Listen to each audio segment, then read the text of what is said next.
Drage poslušalke, dragi poslušalci, navijačice, navijači nogometnega kluba Celje, dobrodošli v novi epizodi podcasta Moj podcast, moj klub.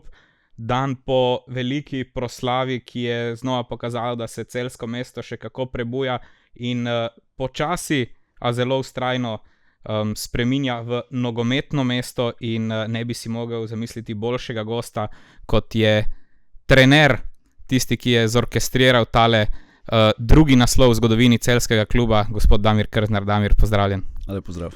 Najprej, da rešiva na začetku, sva lahko na ti, da ne bova na vi. Odavno smo na ti more. Dobro. Isto tako da rešimo, ja poskusim par besedi na slovenščini, ti mi pomagaš, tako da ono. Če ne boš karkoli siguran... Već imam tremo, ali ne vezi. Ne, dobro. Tako da dobrodošli v malo šolo slovenščine. Prvi razred. Damir, najprej, da v bistvu začneva tam, kjer povsem s tem nazivom drugi trener v zgodovini kluba, to verjetno vseeno ni mala stvar. Je, velika stvar. Ja imam par tituli za seboj, ali mislim da mi je ova možda jedna od najdražih baš zato jer je ostvarena v tujini.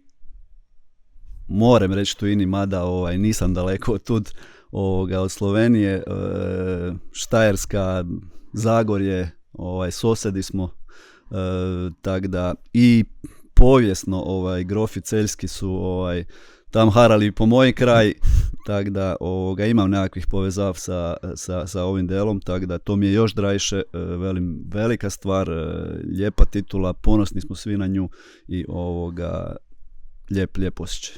Lijepo občutek. Občutek, tako, to je prava beseda. Damir, na začetku sezone, ki ste jo začeli v Mariboru, če bi vam takrat nekdo rekel, prvaki boste, ampak s Celjem, kako bi takrat to sprejeli? Takve besede piše samo nogomet. Preobrati filmski Maribor, dobar začetak, prva 3 kola, 3 pobjede, čelo ljestvice i to je bio jedini tren kad Celje nije bilo nakon toga četvrto, peto kolo, Celje je zaseda na vrh ljestvice i onda drži to do kraja. Mi malo turbulentni i čez Europu i čez prvenstvo u Mariboru, dogodilo se ono što se obično dogodi, če hoćeš nekakav šok terapiju, onda je to papa trener, ali nisam dugo bil bez posla, poziv Celja je bilo presenečenje, ali i čast. Celje si poznal že od lanske sezone, spomnim se tudi tiste, bom rekel, ne anekdote, ampak pripetljaja, ko ste na novinarski konferenci skupaj z novinarji vsi v mariborskem klubu spremljali 11 metrovke. Takrat tudi recimo prejšnji trener Celja Albert Riera je dejal, da slovenski klubi v Evropi si niso rivali, da navijamo drug za drugega, da se podpiramo. Kako ste vi takrat spremljali svojo bodočo ekipo? Bili smo skupi i zbilja vzdušje cijele Slovenije je bilo baš takvo, svim srcem za sakog, tako da i mi smo navijali za Celje i zelo smo bili presrećni kad su prešli tu i napravili veliki rezultat s tom pobjedom u Portugalu. Šale u smislu da se ne zgodi velikokrat, da trener, ki izgubi službo, potem napreduje po lestvici, verjetno imate že vrh glave, ampak vseeno to je res neka specifična stvar. Valerij Kolotilo, predsednik nogometnega kluba Celje, je takrat rekel, da je glavna stvar, ki je vodila pri tej odločitvi to, da si ligo že poznal, si poznal ekipo in predvsem ta, da obdobje prilagajanja ne bo dolgo. Ne zate kot glavnega trenerja, ne za ekipo, ki praktično trenerja pozna. Besede i šale su bile baš na to, da dok sam počival sam skočil 6 bodov, par poena i na vrh ljestvice, tako da ajmo se držati toga, dajte mi malo da počivam, a ekipa viš da ide bez mene. Znao sam znao sam cijelu momčad, cijelo mnoštvo ligu i sve izbilja adaptacije nekakve nije bilo, čak i sustav i stil igre koji smo preferirali mi u Mariboru i Albert ovdje je jako sličan, otvaranje sa 3, stvaranje viška veznih igralcev, tako da sve je to bilo onako nijanse i izbilja prilagodba nije dugo trajala. Ono kad je bilo sreća v nesreći je da smo imali 2 tjedna reprezentačni premor, tako da bilo je tu vremena za 7-8 treninga, upoznavanje s ekipom, moje s njima, njih s menom, tako da brzo je to se dobro posložilo i onda vatreno krštenje, Rogaška od 20 i koje minute igrač problematična tekma, ali smo ju vrhunski odradili. Ja, prav to, ko primerjam začetek in enega in drugega trenera, ki sta v tej sezoni vodila Celje, prvo kolo Aluminij, v zadnjih minutah se rešuješ, da tekme ne izgubiš, v Rogaški sicer vodiš, ampak si od 20. minute z igralcem manj. Verjetno ne samo z vidika igralcev, kako pomembno je začeti pod novim trenerjem, da se dokažeš, ker imaš potem nek nepopisan list, lahko začneš, čeprav kot trener verjetno že poznaš ekipo. Verjetno tudi z trenerskega vidika zelo pomemben ta začetek, da vseeno lahko začneš graditi in podajati svoje ideje na hrbtu zmage.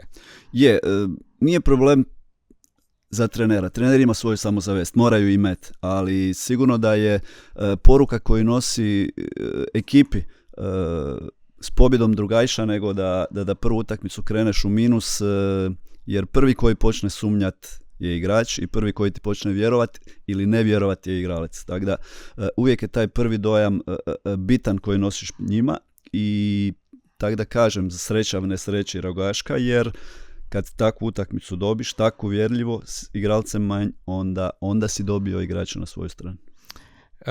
So pa tudi neke usporednice igralce, tako. So pa tudi neke usporednice začetku te sezone v Mariboru in začetku vašega obdobja v Celju, ko govorimo o manjku izjemno pomembnih igralcev. Sedaj v drugi polovici sezone v Mariboru vidimo, kaj ekipi pomeni Hilal Sudani. Vi ste ostali brez njega praktično takoj po njegovem prihodu. Ko ste prišli v Celje, ste ostali sicer ne po prihodu, ampak recimo približno isti timing, brez Matka, ki je imel do tistega trenutka, mislim, da v 10 krogih 6 golov, 4 asistence, v tistem trenutku glavni igralec lige, najbolj uspešen, najbolj učinkovit. Verjetno ste si mislili, pa ne že spet. A to su te stvari koje vas nekad čine velikim ili malim ili dobrim ili lošim, a ne mrete na njih, nemate nikakav utjecaj na njih. Znači, Sudan je bio moja želja i dopeljali smo ga u Maribor na moje inzistiranje, jer znam kakva je klasa. I onda ti se dogodi da u prvoj utakmici ga zgubiš i on se vrne tek kad smo mi došli već u Celje, znači vrne se da nama zagorča život koji smo ga pripeljali. Ali drago mi je zbog Sudanija i drago mi je da se pokazalo i u Sloveniji da je klasa. Slična stvar i pri prihodu u Celje, bez Matka, u tom trenutku, bez Popovića, bez Kvesića, tako da isto tako nekakav onako neprijatan moment, ali znali smo da je ostatak ekipe zelo moćan i nije bilo problem složiti v svakoj tekmi vrhunskih 11. Kako pa si se spopadal s recimo okoliščinami prihoda v Celje, ker ponavadi trener pride v nov klub, ko, mislim, bomo rekli v 90% je tako, ko trenerja prejšnje ekipe odpustijo, zamenjajo rezultati, karkoli. Tukaj se je zgodilo, da je trener šel, ker je imel dobre rezultate. To je vseeno, bom rekel, že samo izhodišče za trenerja, vedno se ga bo primerjalo s tistim, kar je prej, če gre zaradi pozitivnih okoliščin. Je to nekaj, kar trenerju ostane v glavi v smislu, vem, kam prihajam, vem, kaj moram nadaljevati? Je, zbrajaš, kalkuliraš i to ni baš hvaležen moment, jer momčad je na vrhu, prejšnji trener je radil vrhunsku stvar i nastaviti na toj poti nije lako i kad rezoniraš uvijek je lakše doći momčad koja je na dnu, momčad gdje nije funkcioniralo, pa ti je ta nekakva polazna točka zelo lajša. In potem verjetno še toliko bolj, mislim, verjetno je tudi svoja kvaliteta, bom rekel, trenerska, tudi v tem, da prepoznaš stvari, ki funkcionirajo in te glavne stvari zadržiš in ne spreminjaš na silo v smislu, sem nov trener, želim svoje principe, želim svojo filozofijo, ampak se te stvari postopoma uvedejo. Čista logika, če prihajaš momčad koja ni funkcionirala, čim pre moraš stvari mijenjati. Če si prišao u ekipu koja vrhunski funkcionira, onda samo jednostavno nastavi na toj puti i malo po malo, mrvicu po mrvicu teraš momčad na svoju ideju, ali ne preko noći, ne preko koljena, nego step by step i točno tako smo mi to i delali.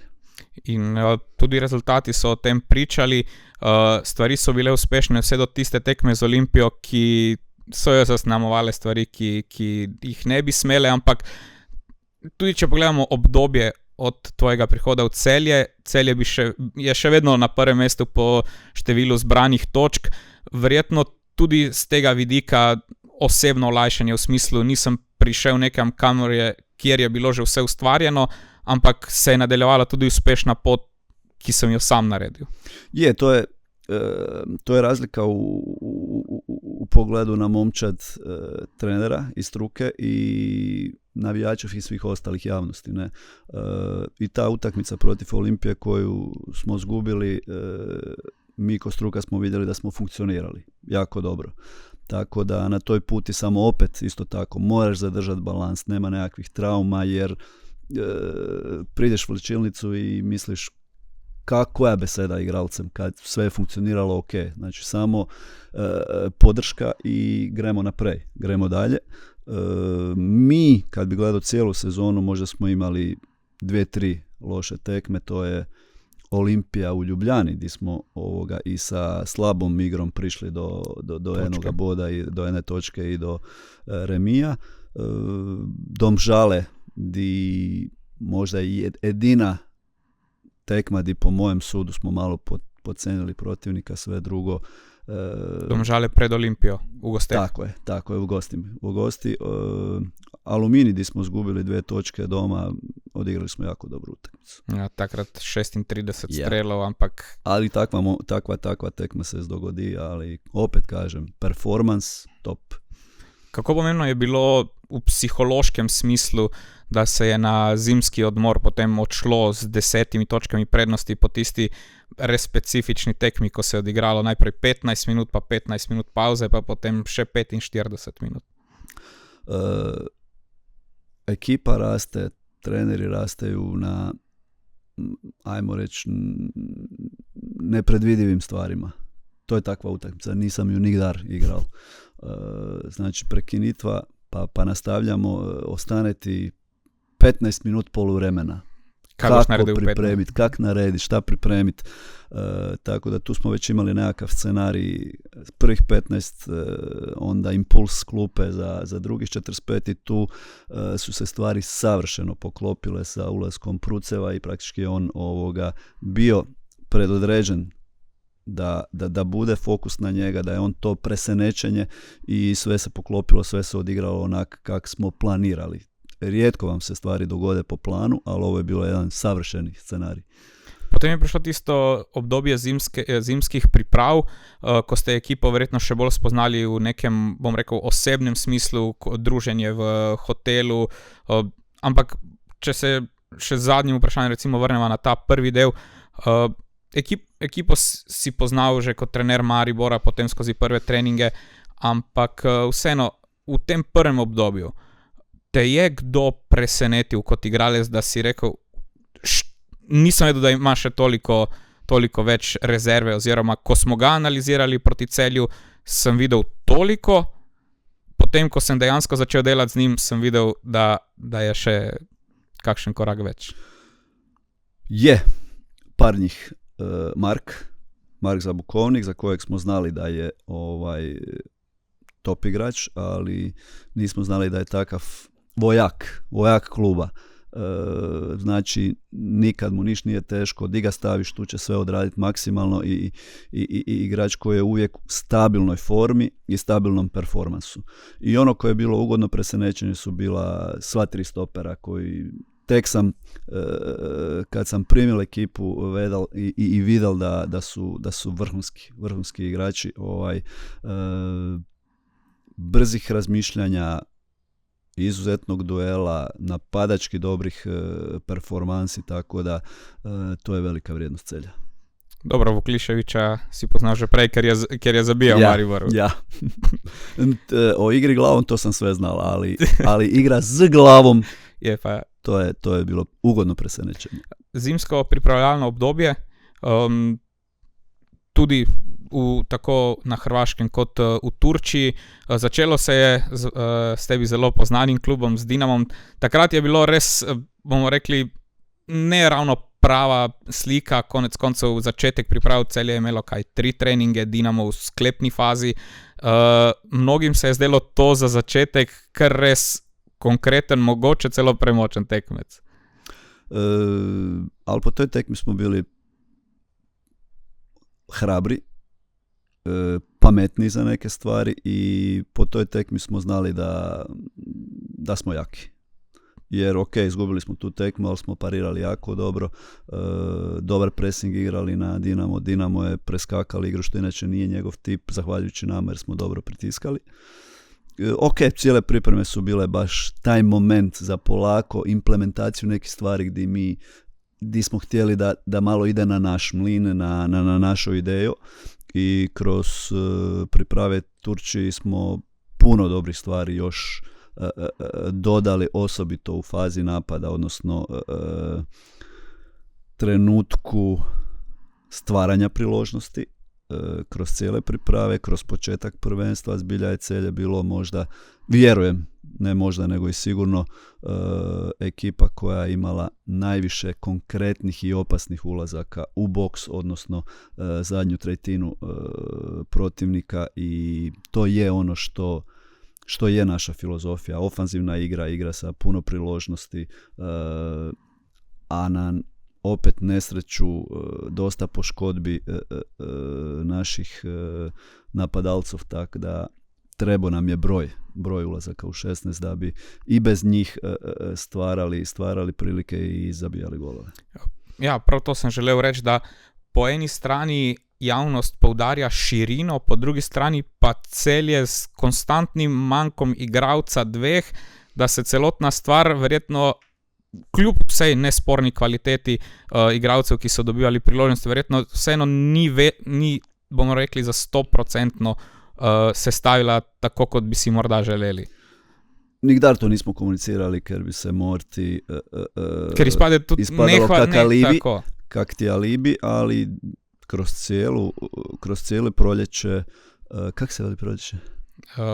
Pomlad. Je. Čez cijelu pomlad bez 3-4 jako bitna igralca. Popović je isto tako svako malo bio out, Kvesić praktički i cijelu pomlad, i u zadnjem delu i bez Edmilsona, bez Bajdea, i to bez Edmilsona i Bajdea v trenutki kad su bili top. Ja, Bajde nakon utakmicu koju je sam odločil. Tako da tudi z tega vidika verjetno predvsem ta glavna stvar, ki recimo se Celju očitalo v tej sezoni, ko se je gledalo pod lupo, je verjetno ta kontinuiteta na poziciji centralnega napadalca. Ampak kot sva že razdelala, vsakič, ko se je nekomu nekaj poklopilo, je potem se sesulo. Je, ono što je pomembno i ono kaj je DNK prvaka, veliki seznam vrhunskih igralcov, i to je ono što te onda vadi. Jer kad je Marko down, Pero je gore. Kad je Pero down, Franjo je gore. Ili da najdem nekakvo slovensko ime. Se je kdaj v spomladanskem delu morda porodil dvom v smislu, ker recimo Celje je s tistim porazom proti Domžalam ponudilo priložnost Olimpiji, da bi na tistem derbiju prišla Olimpija zelo blizu. Je bil kakšen dvom v smislu, če bi zakockali Olimpijo, ker potem je prišel še Maribor naslednji, da je bil tisti nek mlin, v katerega bi se lahko Celje ujelo? To res mora biti enako DNK prvaka. Think positive. Da, bilo je sumnje, bilo je špekulacija, ali nisam dal nikome da razmišlja na takav način. Koliko je? Ne. Ja. Domžale mislim da je bilo još uvijek +7 nakon Domžali. Ja.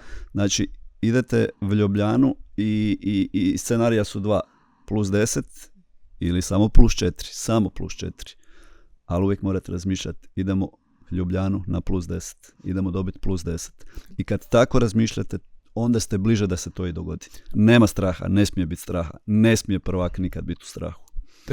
Ti je bilo kot trenerju kadarkoli, bom rekel, jasno, zakaj se je ustvarjal v smislu pritisk, recimo pred takimi tekmami, Celje ima več za izgubiti, Celje je pod pritiskom, ampak Celje je tisto, ki bi ne glede na situacije, katerekoli bi se zgodile, še vedno bilo v prednosti. To je hudi spin. Čisti spin. Celje je u plusu i ne mre gubiti. Znate kak? Ja bih uvijek bio u koži Celja u tim trenucima, definitivno. Imaš +7, čak i +4, plus, bitan je plus. Je verjetno tudi zaradi tega, ker je lažje loviti, kot biti lovljen, kot ti nekdo diha za vratnik. Apsolutno da je. Samo če si na vrhu, če si zasluženo na vrhu, onda znači da to moraš podnositi. Ja sam 1000 put komunicirao u slačionici. Pritiske privilegiji, na njemu rasteš. Če si u pritisku znači da vrijediš i to je zalog za jutri. To me je zanimalo, koliko je pri celotnem razmišljanju tvojem kot trenerju, trenerskemu štabu in tudi predajanju te mentalitete igralcem pomagalo to, da si prišel iz okolja kot je Dinamo šampionsko okolje, serijski prvak, in tudi letos smo videli, tudi ko recimo velik del prvenstva ni šlo recimo iz prvega mesta, ampak so lovili, mašina se je ogrevala in ko je začela mleti, na koncu bo znova prednost 7-8 točk, finale pokala. Koliko je pomagalo v tem smislu, da tudi ko so začeli tekmeci malo dihati za vratnik, ste lahko ostali mirni, ker prihajate iz okolja, kjer so pritiski še večji, kjer so iz okolja, kjer se lovorike v bistvu nuja, ne želja. Sporadi tog iskustva edina moja skrb glede Celja je bila baš ta rutina osvajanja koju mi nemamo ko ekipa. Za enkrat. Sad, ok, ali opet mi smo ju imali ko stožer, rutinu osvajanja i tu je najbitnija baš ta komunikacija prema igračima. Stvarat u njima taj pobjednički mentalitet i svakog dana im komunicirati šampioniste i ostaćete. Težak put, najteži mogući uvijek, ali i najviše vrijedi kad do njega dođeš, a došli smo do njega. I zbog njega sve vrijedi žrtvovati. I slobodni dan, i familiju, i provode, i alkohol, i nekakve stvari koje se vrte oko nas, ali u ovoj slačionici našoj stvari su fantastično funkcionirale i zbilja nije trebalo puno intervencije u tom delu samo zavesti, samo je trebala intervencija u tom smislu mir, fokus i step by step, tekma po tekmu, jer 10 kola prije kraja, 7 kola prije kraja, 5 kola prije kraja, špekulacije, koliko još potrebujemo, gda bu to došlo, krivi put. fokus je samo utakmica, prva naslednja, kak ju dobit, a sve ostalo dolazi samo po sebi. Omenjal si to način komunikacije, pristop do igralcev. Koliko je po tvojem mnenju trenerskega posla, če govorimo o procentih, man management in koliko je dejansko trenerjeva filozofija ključ do uspeha? Pa nekakva ona najgrublja podjela 33, trening, tehnologija i proces treninga, 33 utakmica, reakcija na utakmici, vođenje utakmice i 33 je baš to management. Upravljanje s mnoštvom, upravljanje s ekipom, upravljanje s pojedincem, odnosi med ekipo, odnosi stožer ekipa, odnos stožer ili trener uprava, jako pomembno. Bi se strinjal z izjavo oziroma rekom, da je trener zaslužen za 95% oziroma je odločilen člen pri 95% treninga, igralci so 5%, ampak pri sami tekmi pa 95% igralci pa 5 trenera. Blizu, jako blizu, zbog jednog detalja. U treningu imaš svaku minutu privilegij, stop korekcija. U tekmi gotovo. Nema tu puno implementacije, nema puno korekcije. Kad bi bila minuta pauze, time out, bilo bi super u nogometu, ali ovako jednostavno ti 45 minuti moraš čekati da se dovučeš do poluvremena ako hoćeš nešto iskomunicirati, jer teško je komunicirati kroz tekmu dok su igralci na 100% i zamora i intelektualnog i fizičkog, tako da nekakva intervencija sa klupe za vrijeme utakmice minimalne su, a zamislite još kad je to puni stadion di vas onaj prvi kraj vas ne čuje. Ne. Je bilo mogoče tudi to, bomo rekli, pomankanje izkušenj, kar se osvajanja tiče, kot Celje, kot klub videno, ker konec koncev v tej ekipi je vseeno bilo 10 igralcev, ki so že osvojili slovensko prvenstvo. Mogoče tudi v tekmi z Domžalami, znova pred Olimpijo, ko se je računalo, že kot da bi želeli igralci prej skočiti, kot bi rekli hop. Je, apsolutno. Ker tudi na koncu tekme 2-2 rezultat, ki je še vedno Celju v veliki sliki odgovarjal, pa se je zdela tista želja, da vseeno prideš do zmage. I ta napaka, tretji gol je početnička napaka i rekao sam odmah nakon tekme, kadeti pioniri to znaju da ne mreš pušćati prostor za kontranapad, ali baš to, mi smo tu utakmicu odigrali prije utakmice i pisali pobjedu prije pobjede, i bili smo nestrpljivi jer znali smo kaj to pomojim. Ta pobjeda bi bila ne samo teoretski, praktično prvaki i malo smo požurili. I to je ta rutina osvajanja, to je taj jedan ispit na kojem smo možda pali, ali onda smo dobili opet slatki obrat da potvrdimo sve u derbiju, što je opet samo za velike. Ja, na koncu se je iskazalo to še toliko boljše v smislu scenarija. Pred rekordnim številom gledalcev za Celje je potem Celje premagalo Olimpijo za 1-0, fenomenalen gol Egorja Pruceva, kot se je izkazalo potem in za naslov in za njemu nagrado za gol sezone.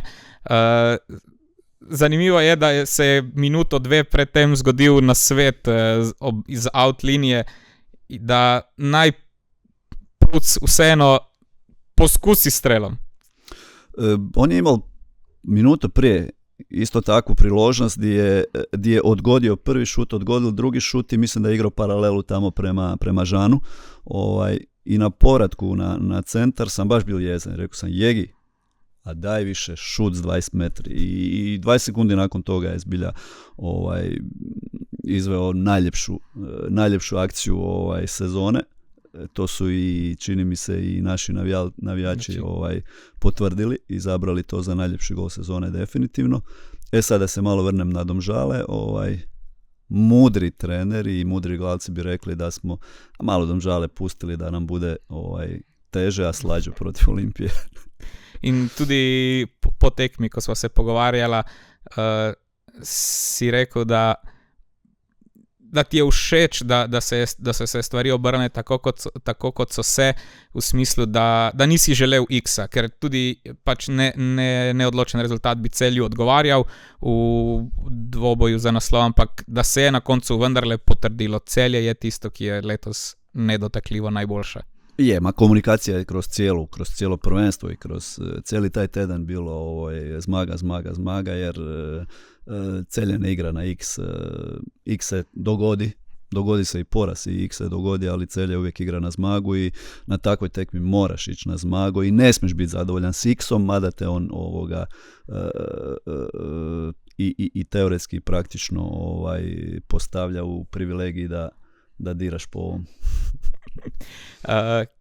Recimo potem, kako je bilo jasno, Celje je prvak, Celje je prečkalo ciljno linijo, se ponavadi zgodi tisti, bom rekel, povsem razumljiv, povsem človeški, predvsem psihološki padec, ko veš, prazen si in potem se tudi skozi to prizmo gleda preostanek sezone, ampak poudarjalo se je, Celje želi nekaj novega preizkusiti, neke konec koncev principe, ki bodo tudi v Evropi zelo pomembni proti močnejšim ekipam, ampak zanima me, kako kot trener, ko veš, da so igralci prazni, ko veš, da je motivacija, bom rekel, ja, vsi želijo normalno, vsak, ki se ukvarja s katerim koli športom, želi vsako tekmo zmagati, ampak da tistega pravega tekmovalnega motiva pa vseeno ni. Ne bi čak rekao da je problem motivacija, baš je problem taj emocionalna nadopuna, emocionalno si prazan i fizički si već polako prazan. Iskreno, nakon što smo osvojili prvaka, smo se mi odredili da bomo, grubo rečeno, eksperimentirali.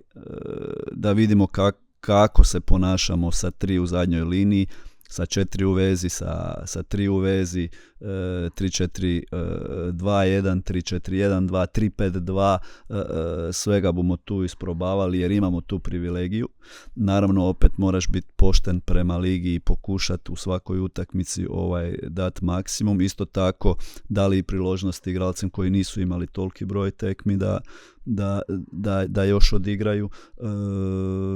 A ovaj dio napraviti ligu fair, ja ću sad biti malo grub, ali ti klubovi koji ovise o našem rezultatu u predzadnjem kolu ili zadnjem kolu, možeš se zapitati zakaj nisu prije riješili stvar. Ne, tako da, ok, ne daj Bože, vjerojatno ćemo se kroz karijeru i mi nalaziti u takvim ili sličnim situacijama, ne mislim u Celju, nego svaki naš igralec ili svaki od nas trenera negdje, ali znamo da uvijek znaš da je sve u tvojim rukama i da sam kuješ svoju sreću. Očekivati pomoć od nekog drugog dugoročno teško.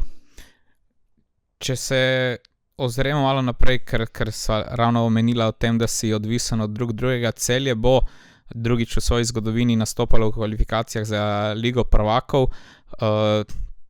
Tudi Celje je malo, bomo rekli, v tem momentu odvisno od drugih glede seeded, unseeded, postavljenih, nepostavljenih v prvem krogu.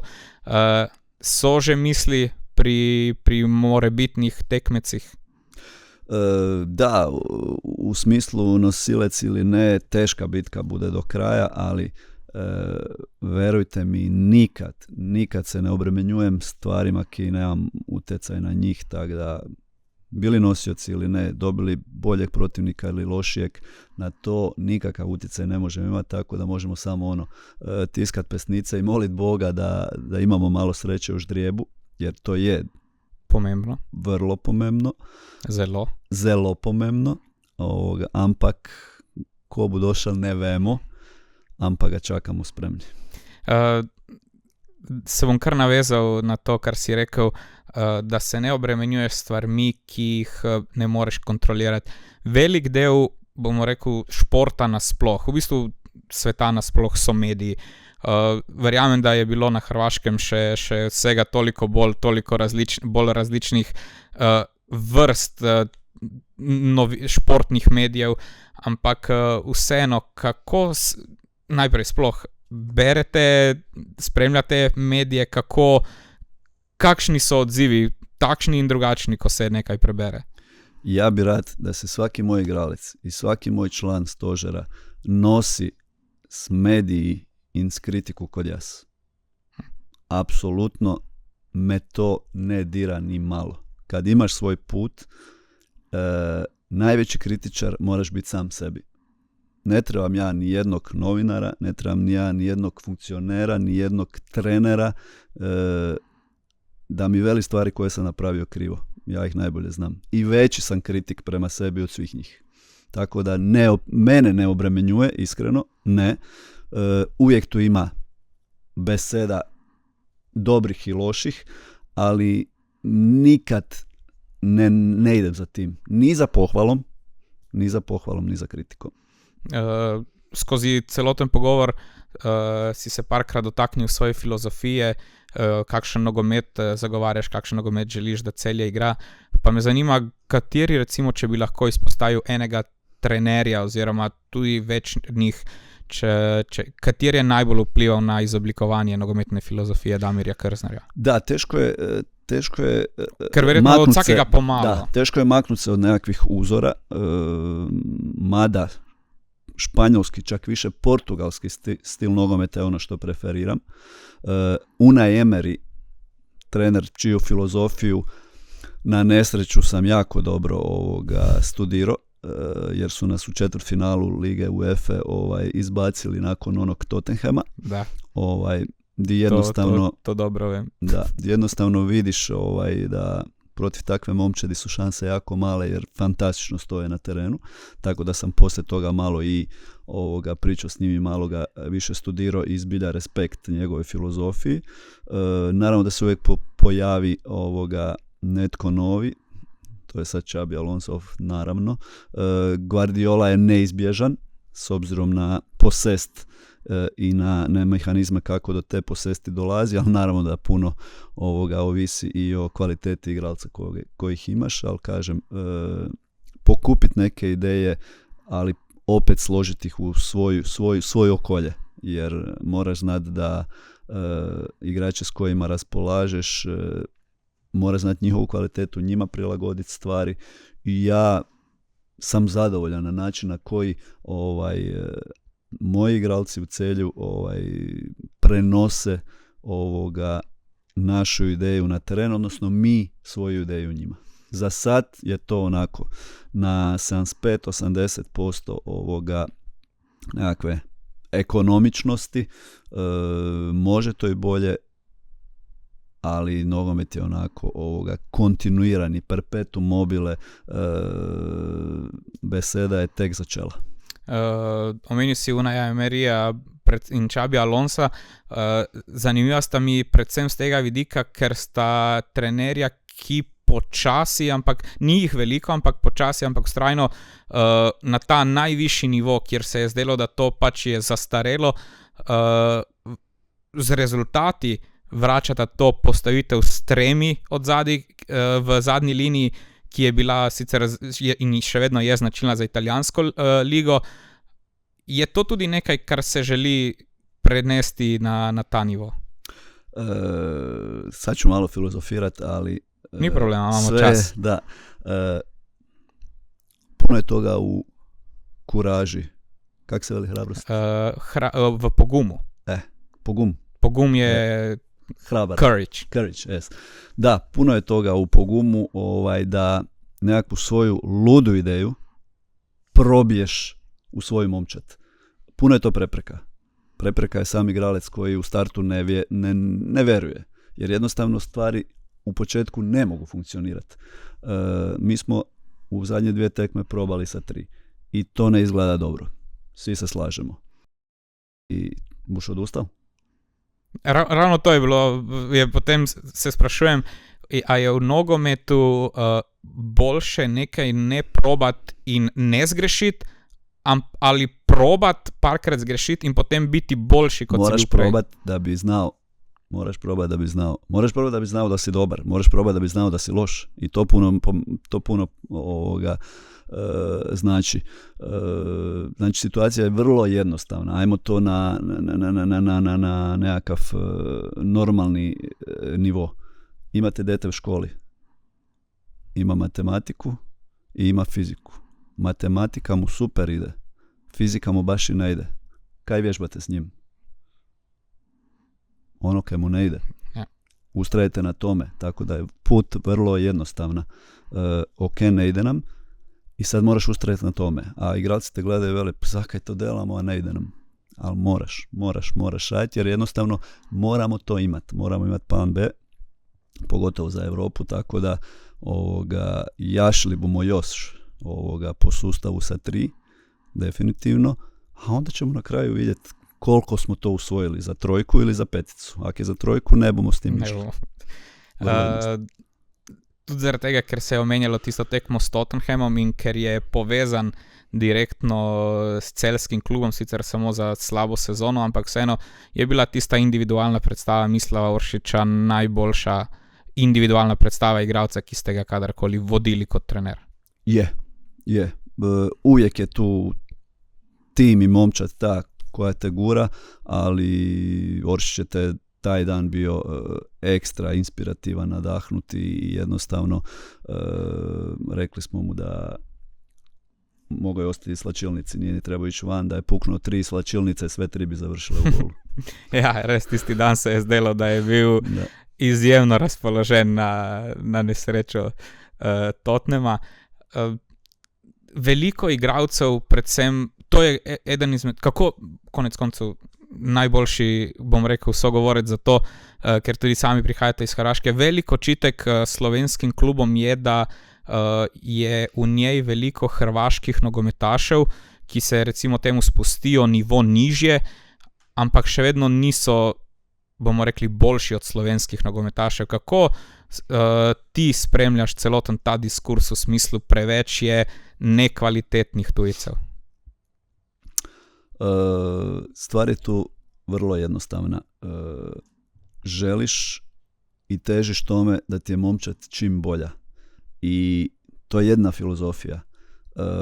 Ako želiš biti konkurentan, jednostavno Slovenija može biti najtalentiranija na svetu, ali bazen je premali.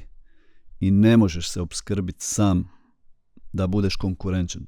Da budeš konkurenčan svoje ligi, a kamoli Europi. Tako da i ja zagovaram Hrvaškoj samo Hrvate i razumijem da Slovenci zagovaraju Sloveniji samo Slovence, ali to je praktički nemoguće. Nije nas dosta. Vrlo jednostavno i trebaš tujce da bi tvoja kvaliteta rasla, da bi bio na nivou u kojem želiš biti. Da li su ti tujci Hrvati, Austrijanci, Austrijci, Nizozemci, manje je pomembno, za koga moraš pripeljati s obzirom na denar, njega pripeljaš i moliš Boga da ti bude ta kvaliteta više. Tako da puno tujcev da ili ne, nebitno, kvaliteta da ili ne, samo je to pomembno. Govorili smo o Hrvatih v slovenski ligi, sedaj pa me zanima na drugo stran. Pa ne govorim o spodnjem delu lestvice, ampak recimo o Hajduku in Dinamu, kateri, pa bomo rekli točno določeni v Celju, kateri igralci v Celju bi bili lahko, recimo, ko jih sam vidiš kot trener, bivši trener Dinama, trener Celja, da bi lahko igrali za Hajduk ali Dinamo. Se pravi na nivo više v Hrvaški ligi. Konec koncev tudi Rijeka, ampak recimo največja dva. Dosta ih ima. Sigurno bili bi konkurenčni definitivno. Matko naravno sa svojom silinom, brzinom, jednostavno osjećajem za prostor, osjećajem za gol i izbilja je u fantastičnoj seriji. Za Bukovnika sam već spomenuo, on je tip igrača koji je meni všeć, baš po onak mojem ukusu, a to je baš to stabilnost forme, da te ne ljulja puno, da li bude danas 9, jutri 6, nego on je uvijek na 7,5, 8 i to je ono što ja preferiram, tako da isto tako bi našao svoje mjesto pod suncem. Žan, definitivno. Ravno, Žana sam čakao, ker Dinamo ima dobre iskušnje s slovenskimi beki. Da, Petar Stojanović je bio baš u moje doba igralec koji je bio fantastičan i u Dinamu. Ne samo igrački, nego i lider slačilnice, kao tujec. Respekt, zaista je bio jedan od dobrih duhova slačilnice i bilo je prekrasno raditi s njim. Bilo je puno igrača iz Slovenije koji su imali svoje odlične role i u Dinamu i u Hajduku. Mlakar prije godinu dana u Hajduku isto tako pomemnen član, a da ne idem od ne znam onih 80-ih, 90-ih Gliha i ekipa u Dinamu koje sam ovakav pratio i navijao za njih. I ima još naših, definitivno, da ne bi sad ispalo ampak svega ne smemo zaupati Dinamo koga lahko odpelje. Ne? Da, i ne smijem im davati ideje. Mi ćemo njima krasti. Menalo je že prišel, še vsaj pol leta je tu. Ne bomo govorili, kdo bi bil lahko še od Dinama, ampak vemo, koga se je omenjalo od, bomo rekli, hrvaških nogometašev potencialno za Slovenijo. Moramo, ker enostavno pač je bila to taka velika tema. Verjetno Luka Modrić vseeno v tem trenutku za Celje, ki je klub morda nekoliko nedosegljivo ime, ampak verjetno je Valerij tudi s tem želel sporočiti, da je to več kot dovolj ambiciozen klub, da lahko napade takšnega igralca. Razumem i ne razumem reakciju mediji. I ja sam u prvom momentu, a i do ideje je došlo na utakmici Ljubljani Portugal-Slovenija i mene je prva ideja predsjednika da idemo u tu akciju uplašila, a onda kad sam malo provrtio po glavi sam shvatio da imam čast i privilegij da imam toliko ambicioznog predsjednika koji se ne boji sanjat, koji se ne boji jednostavno pokušati nemoguće, i to su za jednog predsjednika kluba kao lidera, kao glavne figure kluba fantastične stvari.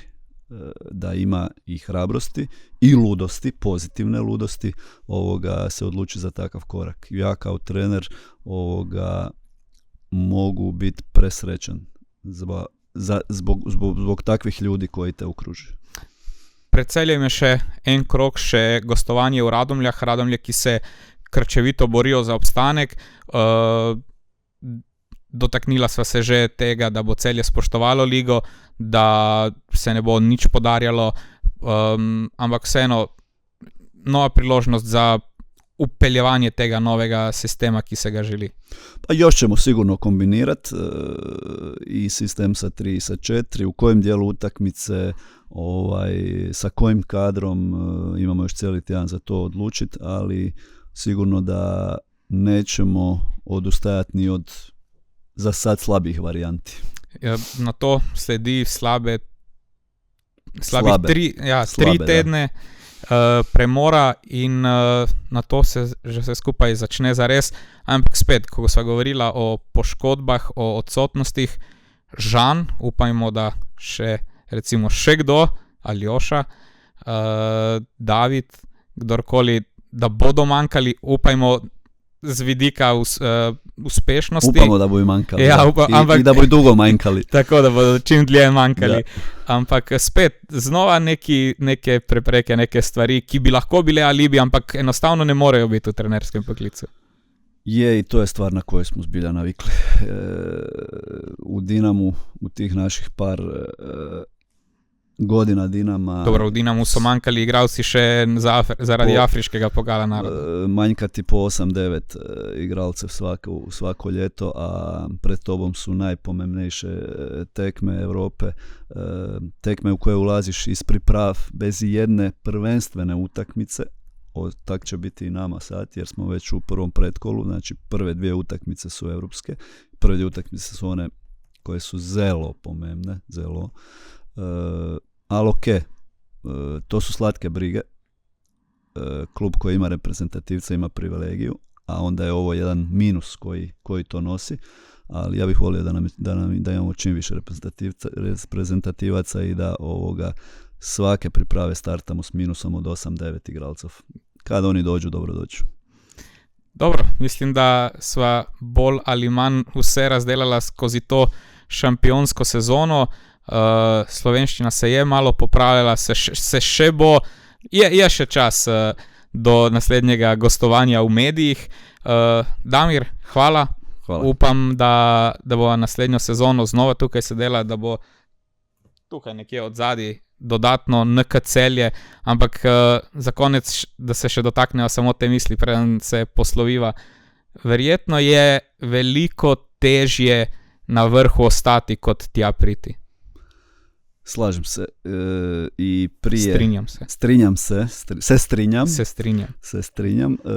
I pre ove odaje smo pripovedali da v zadnje 4 sezone je različni prvak in upamo, da ne bo tako i naslednje. Da se bo ponovilo. Da bo konačno isti prvak. Verjame v to. Upamo i verjame.